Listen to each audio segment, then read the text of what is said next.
All right, we are officially recording, and so I'll go ahead and just jump into our questions. Like I said, students, if you have questions, I have a few pre-script ones that I'll go ahead and let our panelists answer. And then at the end, if you have any additional questions, you can feel free to use the raise your hand function, and then I will go ahead and let you unmute yourself to ask the question directly. So before we jump into the questions, I would love, Shakia and Nadia, for you guys to just take a moment to kind of introduce yourselves, give kind of a quick background. We'll jump into some more specifics later with the questions, but just kind of a general overview of who you are, what you do, what you're interested in. So Shakia, would you mind starting? Sure, thank you, Lauren. So good afternoon, everyone. My name is Shaquille Singleton, and I graduated from University of Maryland in 2018. After that, I went and got my master's from Towson in health sciences with a concentration in administration. And I currently work at the Centers for Medicare and Medicaid in the Division of State Coverage Programs. So my work mainly works on the Children's Health Insurance Program and the Basic Health Program. There, I have a role as a health insurance specialist. And so I do a multitude of things, whether it's grants management, policy analyst, program management, just a lot of working with stakeholders, different state representatives. We have grantees, as we have 2 grant programs that we run. And so that's a little bit about me. So, yeah. Hello, everyone. My name is Nadia Lenian, and I graduated from UMD in 2016. After graduation, I worked in DC a bit, and then I moved to Chicago to go to Northwestern and get my master's in health communication. But currently, I am working on the Senate Finance Committee, and I'm doing a health policy fellowship, and that's where I was able to do my placement. So I'll be there. This fellowship is for a year. And I work on the health team in the finance committee. Thank you both for that quick background. So I know you both kind of started your journeys at UMD and then kind of branched out from there. Nadia, do you mind if we begin with you on this question and just quickly kind of describing what you studied while you were at UMD and what some activities that you were involved in, whether it be clubs, internships, volunteering, et cetera? Sure. So I graduated with a major in public health equity, and that was actually a major that I created in the individual studies program. So I started in SPH as a community health major, and I love the program. But in my classes, I was continually learning that there were groups that are often marginalized in our society who had the worst health outcomes. And I really wanted to learn why that was the reason and what was the solution for that. So I created the public health equity major, which was an interdisciplinary major. And I still took a lot of classes in School of Public Health, but I also looked at different disciplines like sociology, anthropology, African-American studies, other disciplines as well to make that major.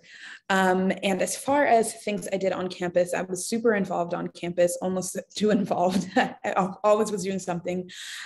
So I was a community assistant, and then I later on became a resident assistant. I was a peer educator with the health center. I was a McNair scholar. I did federal semester.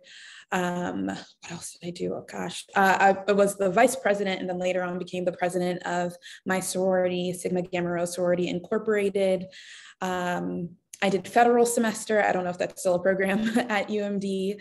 And then I did the Do Good Challenge in the Digman Center for Entrepreneurship and started my own business while during my senior year. So as you can tell, I was doing a lot of stuff, but those are a few of the things that I did while I was on campus.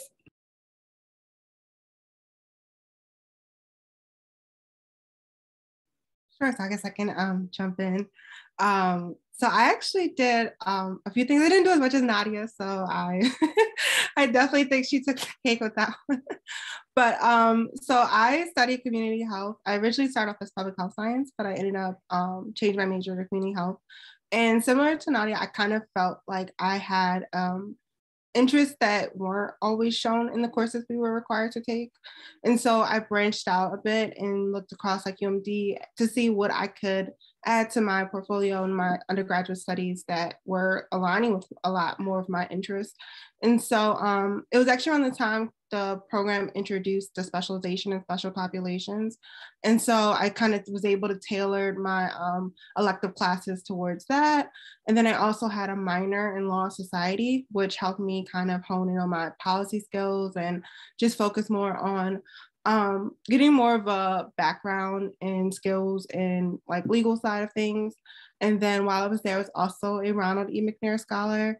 And I did the Federal Fellows Health Policy concentration. And I even studied abroad in Ghana, where I studied corporate social responsibility. And then sometimes throughout the summer, I also like would tutor high school students in trio and English. So I did a few things. One opportunity I had was my senior year, I did my internship at the Health Resources and Services Administration. So there was my first introduction into grants management, and that's kind of where I started my federal career at. Great, thank you. That both of you have an impressive slew of involvements and programs, and also just a great demonstration of how to branch outside of public health to find those, or the public health school specifically, and find those opportunities at UMD more broadly that still support those interests and leverage your experiences into those public health careers. So I'll let you guys kind of decide which one of you wants to go first with this question. So how and when did you decide to go into health policy, and how did you kind of first make that jump, or how did you first get your start? I can jump in. And before I jump in, I just wanted to say that I'm actually Ghanaian. So that's really cool to hear that you studied abroad in Ghana. But so as far as how I decided I was interested in health policy. So right after graduating from UMD, I worked at the Association of Maternal and Child Health Programs, which is a nonprofit in DC, and it's also a membership organization. And its members are state health department leaders working in maternal and child health. So I feel like it was there that I really learned the power that policy wields and how policy can create sustainable changes and changes on a large scale through the projects that I was working on. And this was like state level policy, but I was also working, at that time we were working with the CDC on maternal mortality issues, which if you've paid attention to news in the last few years, maternal mortality is really become front and center. And I was able to see the importance of shoring up political will to have movement on some of the issues, because there were some things that needed to be done on the policy level that couldn't be done on the programmatic level. So that's when I decided that I wanted to go into health policy, because in order to be able to address health inequities, I felt like policy interventions were the way to address those root causes. And I would say that my first jump into the field, other than like that being my job and getting exposed to it through that, was really with the fellowship that I'm doing now. It's a fellowship for anyone. I think you have to have a master's level or above, who hasn't had that much policy experience, but is interested in a career in national health policy. So this has really been kind of like my on-ramp into the policy world. And it's the first time I've had such specific and intense work in health policy. Thank you, Nadia. So for me, I once I had taken the time to kind of figure out what it is I wanted to study and how I wanted to shape my undergraduate career, I kind of would look into different opportunities. And I actually had, when I was applying to be a McNair Scholar, they had like a networking event. And so I met a mentor there who was getting her PhD in healthcare administration. And we had a lot of conversations about like her journey into healthcare policy and kind of what got her there. And then just like some really just real world conversations about like what's going on. And like, you know, it was kind of funny. We had one conversation where she was like, you know, I was like, well, I want to help people and I want to like address these changes. And she was like, you know, you can't feed every hungry child. You can't save the world, but you can kind of start with shaping the laws that kind of impact these groups. And that was kind of the trigger for me, was like, you know what, that's very true. Like, I want that voice at the table. I want that seat at the table to say that, like, you know, we need to also focus on, you know, other things, or, you know, thinking about the funding of where is our money going, you know. And that kind of triggered me to really truly consider my career in health policy. And while I was looking for internships, I was actually in a crunch because I was like down to the wire when I was looking. But so HRSA, where I actually interned the first time, was the Health Resources and Services Administration, put out a internship on USA Jobs, and I applied, and I wasn't sure if I was going to get it or anything, but I was like, you know what, I'll just see what happens. And I actually heard back fairly quickly.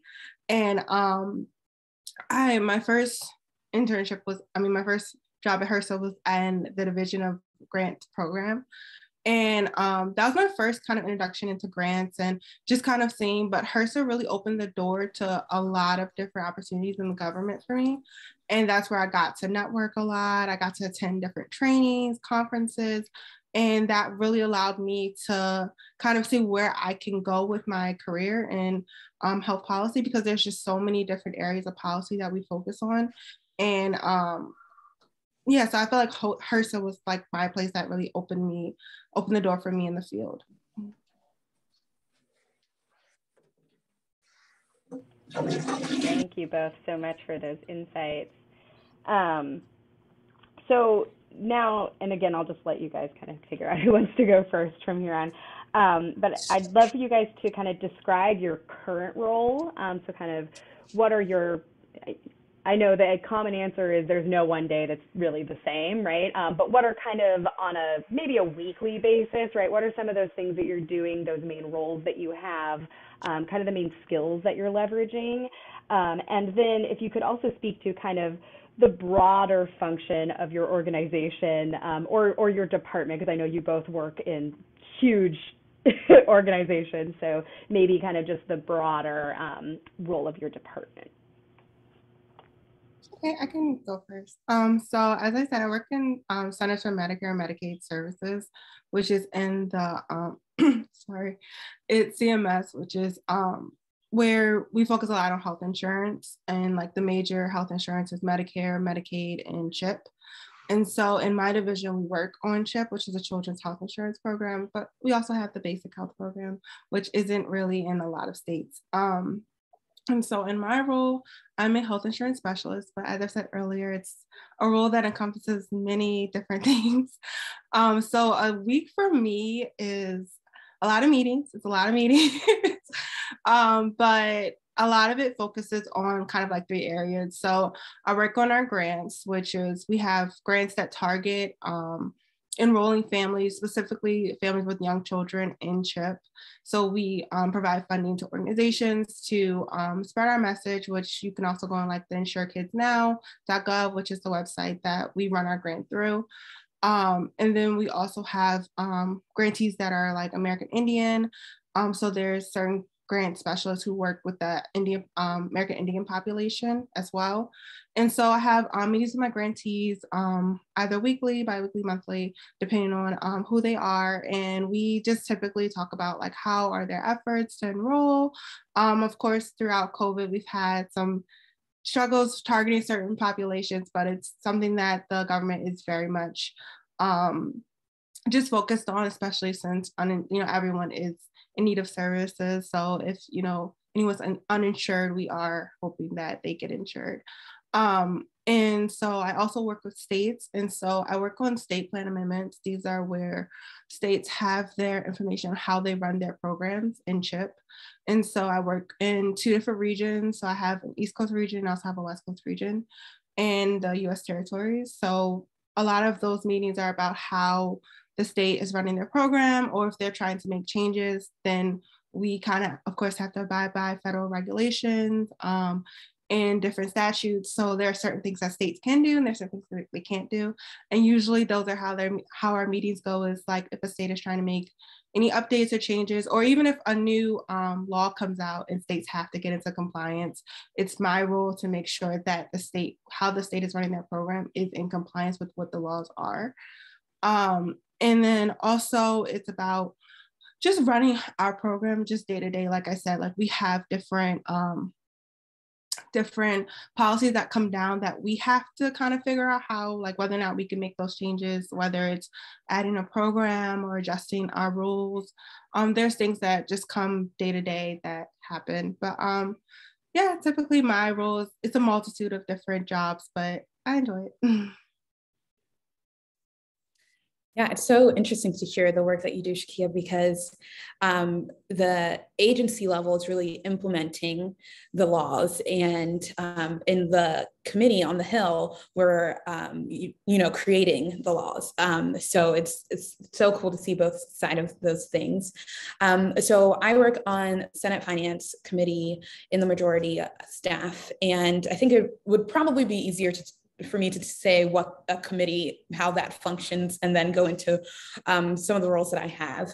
So the committees on the Hill, they really are like the policy wonks, I guess you can say, on the Hill, because all legislation has to go through a committee. So staffers on committees are doing a lot of different things. Writing legislation is one of them.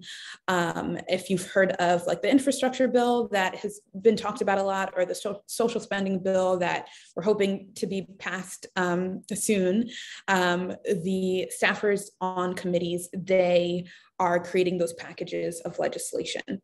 And other roles of staffers are to organize hearings. So any of the hearings you see on TV, staffers are putting that together. They're writing the questions for their senator or the chairman of the committee, and they're picking the people to come and speak at those hearings. We're also just tasked with kind of being the staff for the chairman. So the chairman of the Finance Committee is Senator Wyden from Oregon, and he has to do a lot of different things. Health is not his one priority, although it is definitely a priority. He's doing a lot of different things. So we are the health experts that he comes to. We're writing memos, policy memos for him. We're writing talking points for him, and then also doing that for the other senators on the committee.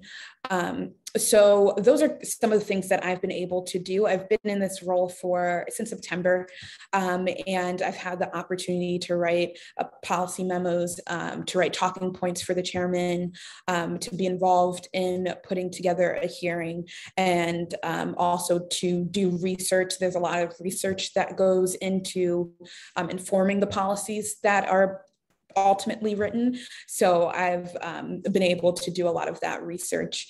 And also I would say another thing that's very important is stakeholder engagement. So there's a lot of nonprofits or different groups that they want to get the attention of the chairman to bring their issue to the Hill. And we take a lot of those stakeholder calls, a little bit less than what a personal office would do, but that's something that is also still important.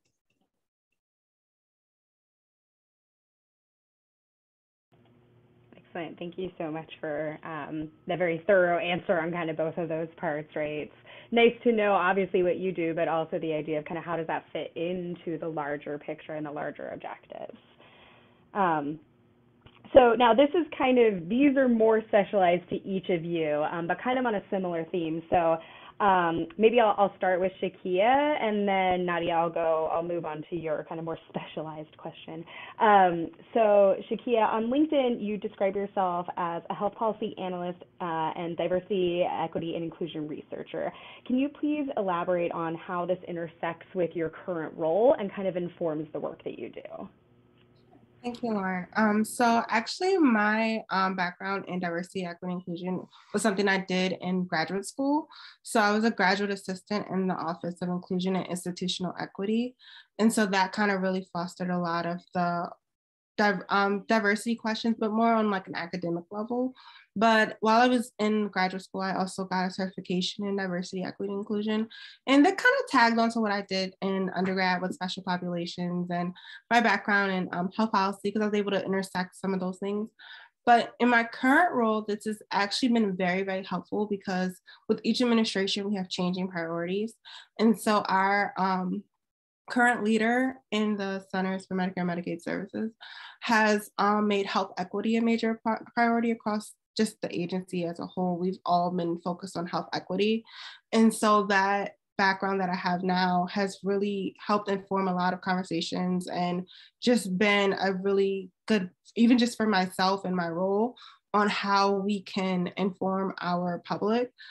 We have like, we have a bi-monthly call that we host with the different directors of CHIP programs. And something that's been very important in the conversation is like, how do we address marginalized group? How do we address health equity in our state? Things like that. And so we've been having conversations as teams, just, just how do we do that? And like, what is our data showing? And what can we do to kind of increase these conversations at an agency level and, in states?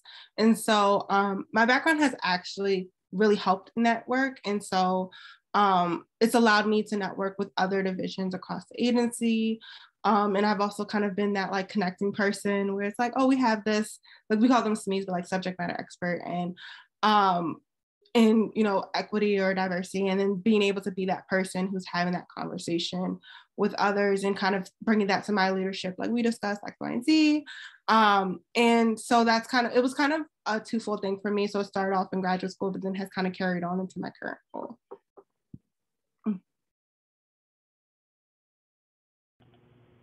Thank you. And Nadia, like I said, it's kind of similar, but a little bit different. So on LinkedIn, you note that you are passionate about achieving health equity for marginalized communities. And so the same, can you elaborate on kind of how that intersects with your current role and kind of the current work you're doing and informs the work that you do? Sure. So yeah, that's really health equity and achieving health equity is really the impetus for the reason that I wanted to be in the health field. And it's a passion of mine to do that.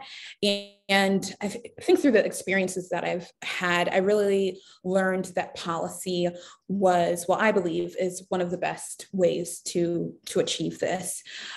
So in public health, people often talk about going upstream and upstream approaches, which is basically kind of just like addressing the root cause of an issue. And I think that policy interventions are an upstream approach that I think can do that. So I think just by now working in policy, I'm able to kind of work towards getting to my goal. Of course, the policies have to be, like equitable. And I think that the way that my passion and my interest inform the way that I work is that I approach everything with a health equity lens. So that looks like in policy work, that would look like, for instance, if we're putting together a group of stakeholders that we want to talk to on a particular issue that we would ultimately want to write legislation for, we're making sure that that stakeholder list is reflective of the groups of people who are impacted the worst or disproportionately by that issue. So making sure that people are able to be at the table and making sure that we're not creating any unintended consequences through the legislation that we're creating. So yeah, I would say that's how that informs the work that I do. Thank you both. And so this is the last question for whoever wants to take a stab at it first, and then obviously we'll open it to our students. But just kind of leaving this off, what are your top tips for getting into the field? And what do you wish, I mean, you all did so much in undergrad, but if there's anything else that you wish you had known, or kind of a resource you had used, or something else you wish you didn't know at the time that you wish you either had known or had used.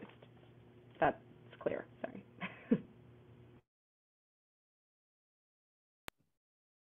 That's a good question. I would say tips for getting into health policy.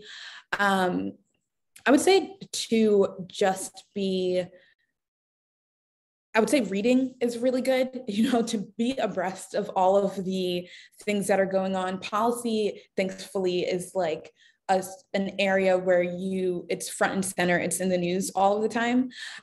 So even just having even a surface level amount of knowledge about different things going on, knowing what Medicaid is. Some people aren't aware of what that program is. Knowing what Medicare is, that will put you a step ahead when you're looking to get into a job at one of these places, because you already know what these things are about. So I would say just reading what's in the news, staying on top of different news sources like Health Affairs. They write a lot of really good in-depth pieces, articles, or Politico. Those are things you can get, like updates every morning in your email from them that give you, like little snapshots of what's going on in the news. If you're on top of those things, you're definitely going to be ahead of the game. And I guess that would be, if I could go back to my college self, I would give myself that same advice of just, like paying attention to the news. Because that's really helpful. I also think that, especially for the health field, there are so many different aspects of the health field, and all of them kind of intersect. So yeah, I'm on the policy side, but I'm making policies for providers. So it would have been really cool to have like shadowed a doctor at some point, or, like gotten that perspective. So if you have the time in undergrad, and you can leverage some of those opportunities to learn about different spaces in the health field that you might not necessarily see yourself in, but could come back around with just having some knowledge about that, I think that would be kind of helpful. I definitely will add to what Nadia is saying about the reading and writing. It's just like, you got to hone in on those skills, because that's kind of like what majority of the work is doing. And the other part is analyzing, like just being able to kind of interpret what you've read and then being able to apply that. Another thing that I would kind of also say is like reading something, but also being able to provide recommendations. Like if you read something and you're like, oh, that could be improved or that could be fixed, having those next steps, like, what should we do with this, or what's next, it's something that, you don't realize is like an everyday skill, but it's something that you kind of will use, especially in this role often. It's like, we'll get something that comes across our desk and it's like, well, what are your thoughts on this? Or what do you think we should do with this? Or what are your recommendations? And like, it's one thing to read it, but it's another thing to kind of apply it and actually being able to like use your own knowledge and background and say like, okay, this is where I think we should do with this. And, I think the good thing about, especially this upcoming generation, is that we have so many different ideas and ways to improve systems that have been around so long. And a lot of even just companies in general are looking for that. They're looking for ways to innovate. So don't feel like your your ideas won't be accepted because they want that. They want to hear what the new voice has. And so feel comfortable speaking up and, definitely presentations. I do a few presentations often, especially to my leadership. So being comfortable, presenting things, presenting facts, data. I also say taking opportunities to expand in different trainings or conferences.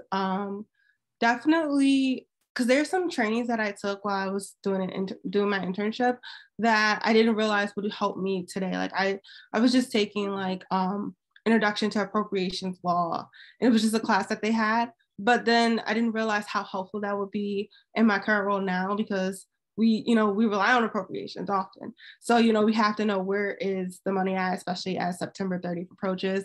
It's like doomsday in the government, but we joke around like that. But I say that, just taking those trainings, even if you have a training that you think may not apply to the roles that you're interested in, you wouldn't be surprised how it does. So I definitely say take each and every opportunity, especially things that interest you, even if you haven't figured out what's your niche or what's your interest is. Just shop around. Like, don't feel scared to take an opportunity. And if it's not the right fit, you'll find another one. But use those opportunities as a way for you to grow, for you to kind of like, gain different skills, knowledge, and networking. I think honestly, you don't stop networking after college. Like, you continue to network, you continue to make, there are friends that I have that have moved across the government or work in nonprofit now, but we still keep in touch. And it's so great to hear about the work that they're doing now, because sometimes that might inform me, like, as I'm, considering certain information or things, like I'll be like, oh wait, I just spoke with someone, so maybe that's a good perspective. Maybe we can have them on a call, or we can have them present at a presentation, because maybe whatever information that they have might be pertinent to the conversation. So I say, and it's also good for your own just opportunities. Like, if you want to go somewhere, you never know who you might meet. And people have landed some of their dream careers just off of conversation. So I say definitely don't stop networking, don't stop making friends or colleagues. And the last kind of like tip I would have is like, always have room for growth. Even as you're growing your career and you become that expert in the room, there's still things that you may not know, and you may not always have all the information. And I think that was kind of the humbling aspect of my career too. It's like, even though I'm, sometimes considered an expert, there's like, sometimes you don't have all the information that you need. And finding it out is one thing, but it's just day to day. Like, day to day, there you might only get 50% of the story, and you gotta like pull together the other 50%. But it's about being flexible and allowing yourself to grow, like to continue to grow in your role. And and like eventually you will know. Actually, nobody knows everything. There are times that I promise you, we have conversations where like, I did not know that was happening at all. And don't feel like scared. Like, don't feel like you're wrong. Don't feel like shy about it. It's okay to own up to the fact that you don't know something, because that means that you're willing to learn it. And I think that's the important fact is that always being willing to like grow in your skills. So.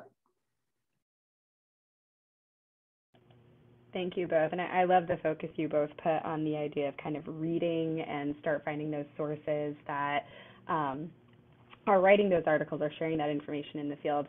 And so I just will quickly tag on that as undergraduate students, graduate students too, when you're a student. One of the best things you can do is to find those professional associations that are in fields that you're interested in, because often as a student you will have reduced pricing that is, minimal for a membership, and you get access to all of the postings, the networking opportunities, discounted conferences, which are great networking opportunities. So I think really something that I personally wish I would have taken, when I was in undergrad and grad school as well. So in addition to reading, also looking at those professional associations or journals that you can join for that discounted rate as a student. All right, well, I will go ahead and open it up to our student questions now. I know Courtney posted one quickly in the chat already, but since there are only kind of a few of us, I'd love to give the opportunity for y'all to ask your questions. Not personally, but individually. So if you do have a question, you can feel free to use the raise your hand function, and then I can go ahead and unmute you for you to answer or to ask the question.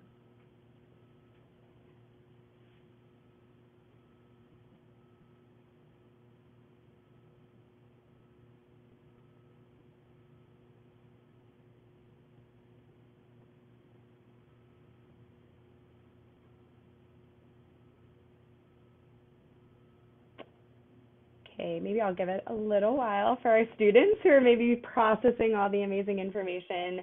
But something because you both had the experience with this, and so I'm not sure the extent to which students on the call are aware of it, but would you mind kind of expanding on the federal semester program that you both did, and kind of talking about, because that is hosted through the School of Public Policy, so it's a separate thing, but if you could one or both of you share a little bit more information on that, is a great resource for students, especially interested in the health policy side of things.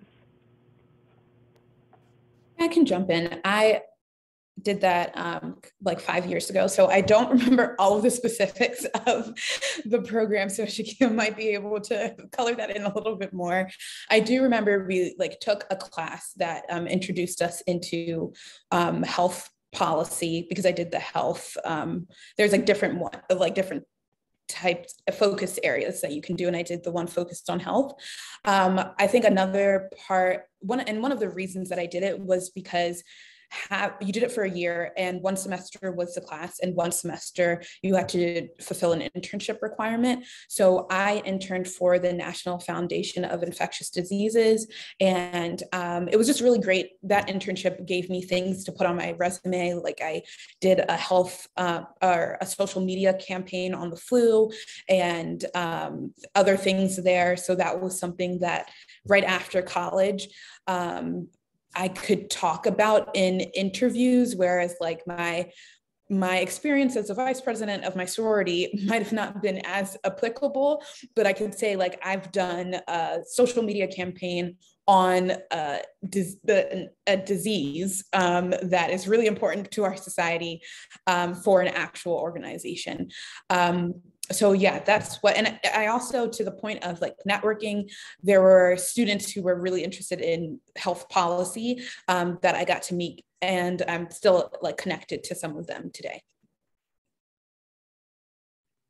I mean, I think Nadia covered like the main points of the program, but like she said, like I did the health policy concentration as well, and like there's of course like different avenues, but I also like the fact that they have like different events throughout the semester for students to like meet with current professionals or network with other students, because again, like, you know, especially when you're working in policy, you never know who you already know, and like some people might be on like a homeland security track or environmental science, and you guys might overlap in like your different studies and things like that. But one of the actually cool things about the health policy class that I took during the time that I was at UMD was that our professor had actually been one of the originators of the CHIP program. So it kind of came full circle that the class that I had where I learned about CHIP, because he talked about it a lot because he literally was working in the government at the time.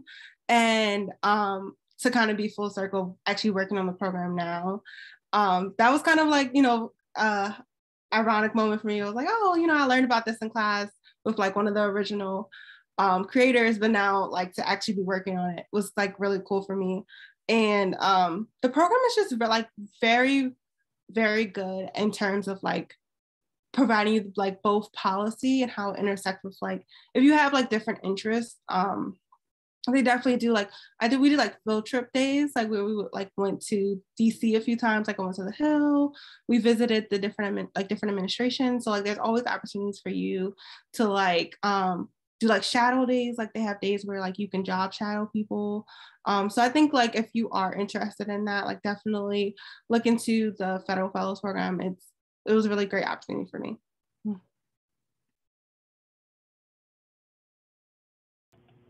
Thank you. So, not seeing any questions. If anyone does not want to ask a question out loud and would prefer to type it into the chat, please feel free to do that as well. We're sitting with two very experienced alumni here, and you know it's great to have this chance to pick their brains. I actually personally have other questions, but I'm going to let our students go ahead and answer or ask any of those first.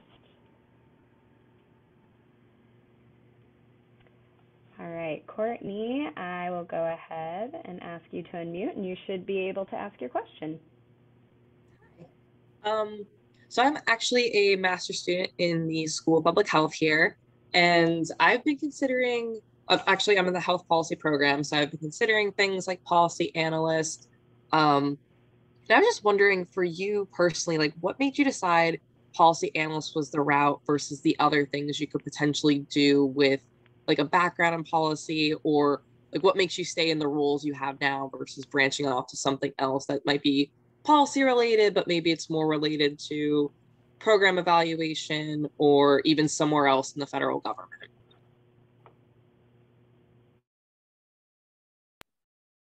That's a good question. I think for me, I have done other things in health before getting to the place I am now. So throughout my other experiences, professionally and academically, I realized that I really wanted to be in like the policy, like writing space.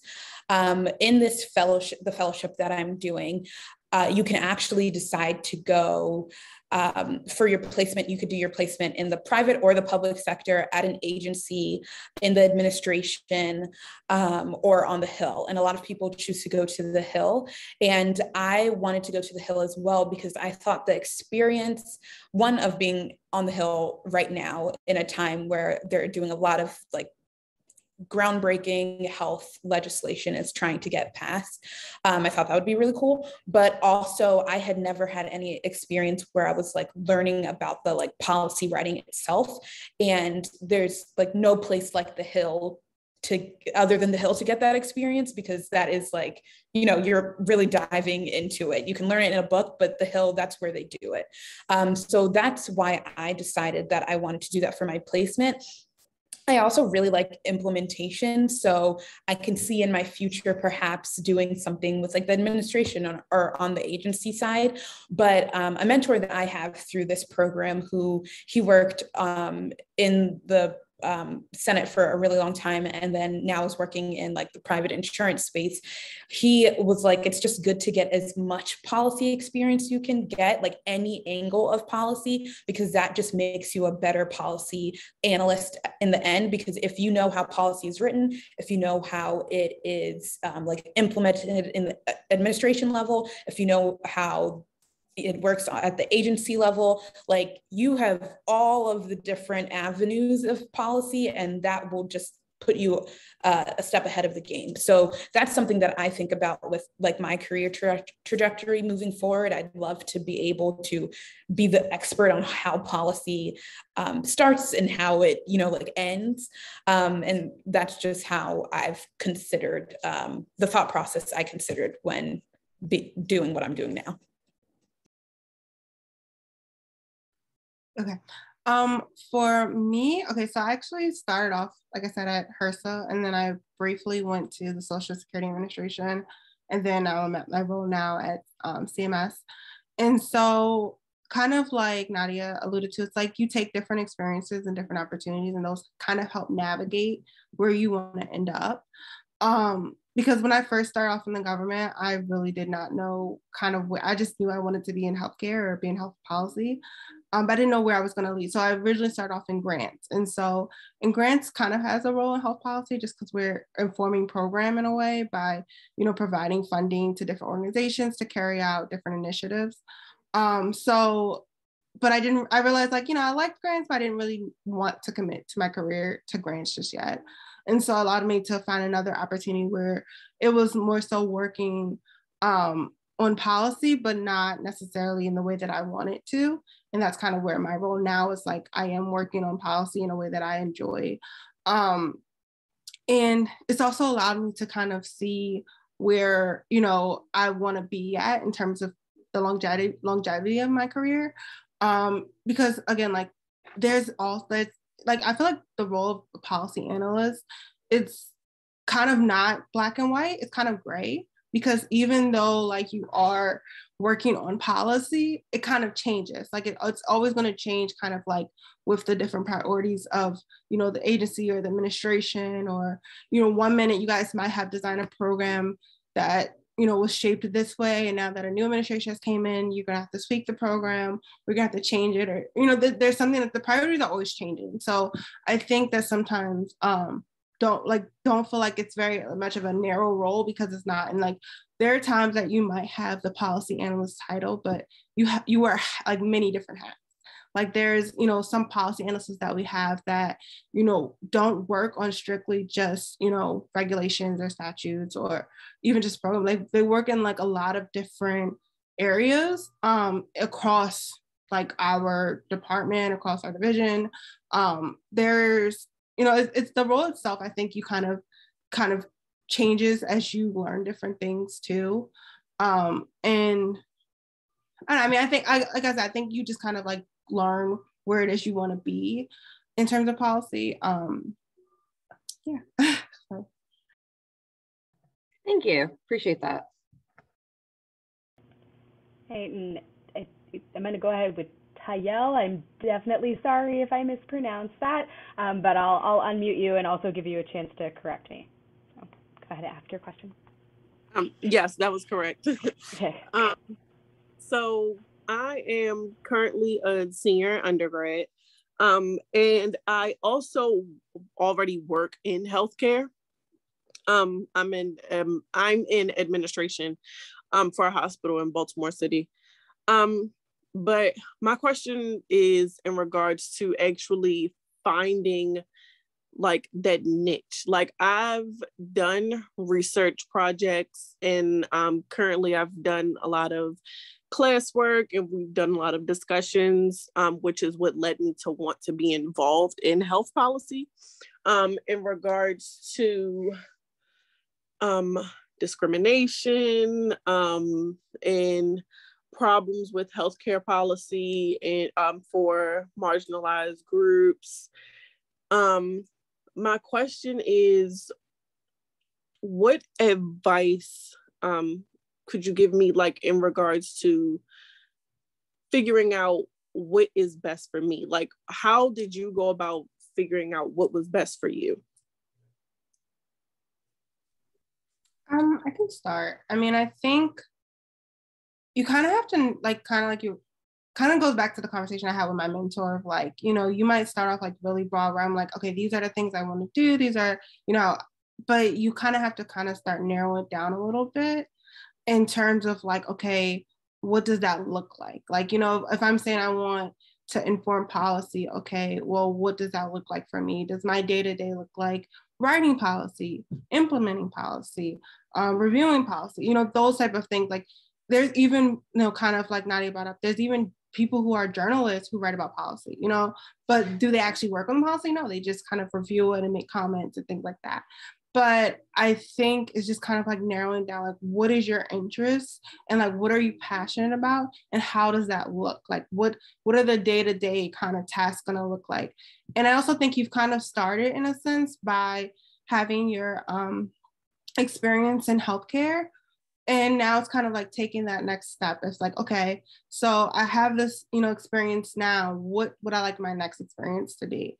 And those, you know, taking those opportunities, taking those trainings, like I mentioned earlier, like if you have, you know, if some courses are offered online, or if you can shadow someone, like if you can do a job shadow for a day and see how that role would look for you. You know, I think those experiences, I know that, like I mentioned, I did like we did like different field trips towards like the different agencies, and we got to ask people like, okay, so what does your day-to-day role look like? And if, you know, sometimes they'll tell you the truth, where it's just like, yeah, I'm just in meetings all day, or I'm, you know, stuck to my, you know, attached to my laptop and those type of things. Like you kind of got to realize, okay, do I want that, or do I want something where I'm more so interacting with people, where it's a lot of, you know, discussion, it's a lot of teamwork.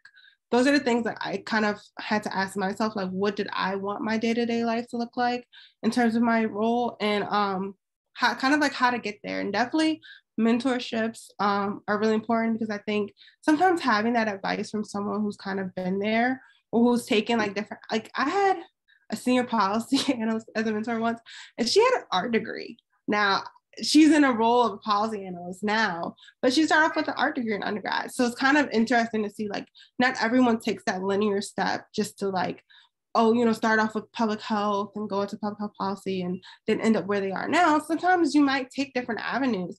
But the great thing is that she's amazing at, you know, working with stakeholders and like having those relationships. And so sometimes you never realize how, you know, your background might not be just a straight shot into policy. It might take you a few different avenues to get there. So don't feel scared to just take different opportunities as they come along, because those might be the things that genuinely interest you and inform you and where you want to be. Yeah, I'll add, well, one, and I think Shakia brought this up, is like kind of let your passion lead you. There's going to be things that interest you a little bit more than other things. And so I would say explore those areas. But I would also say, you don't have to pick a particular area right away. So I would say leave room for like growth and evolution. I know with me, coming out of undergrad, I wanted to work at a nonprofit in health, in women's health. And I got there, and then it drilled down a little bit more to maternal mortality was something that really interested me. And then health policy emerged. And through there, I got a health communications degree, which is like not policy, but I was really interested in it and I wanted to learn it. And I like figured out how that could also apply to other fields. And now I'm working in policy and I'm interested in like Medicaid policy.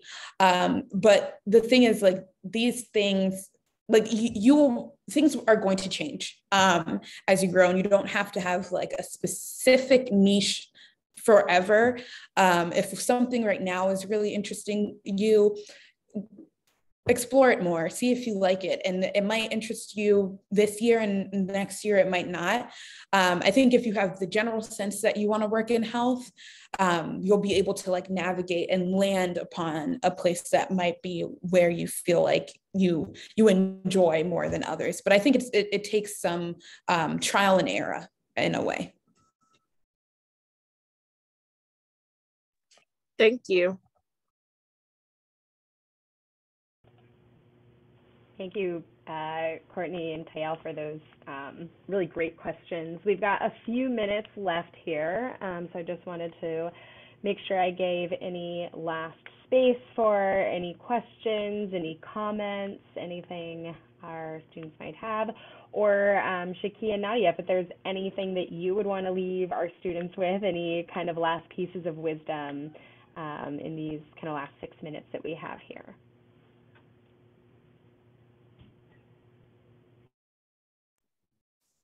I'll just chime in and say, please feel free to connect with me on LinkedIn.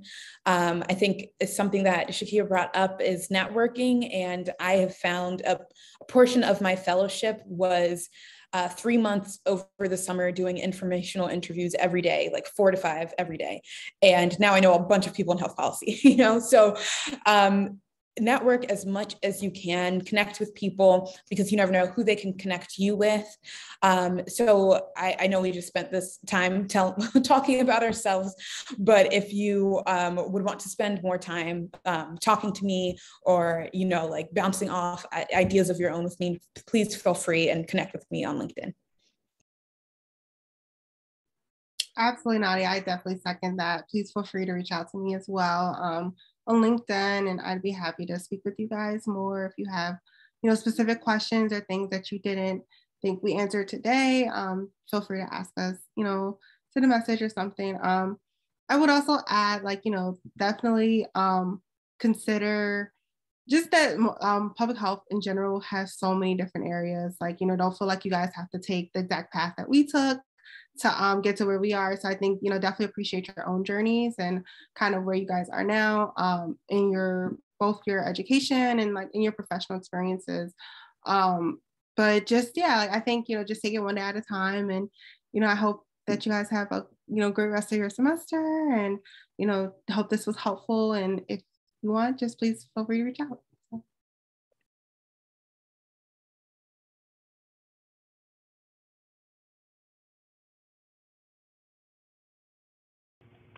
All right, well, thank you so much, Shakia and Nadia. I really appreciate you taking the time. There were some great insights, so interesting. It's always interesting to hear about where our alumni go and the paths that they take. So do appreciate you taking the time out of your days to stop by and share that with us. So with that, I'll go ahead and end the recording.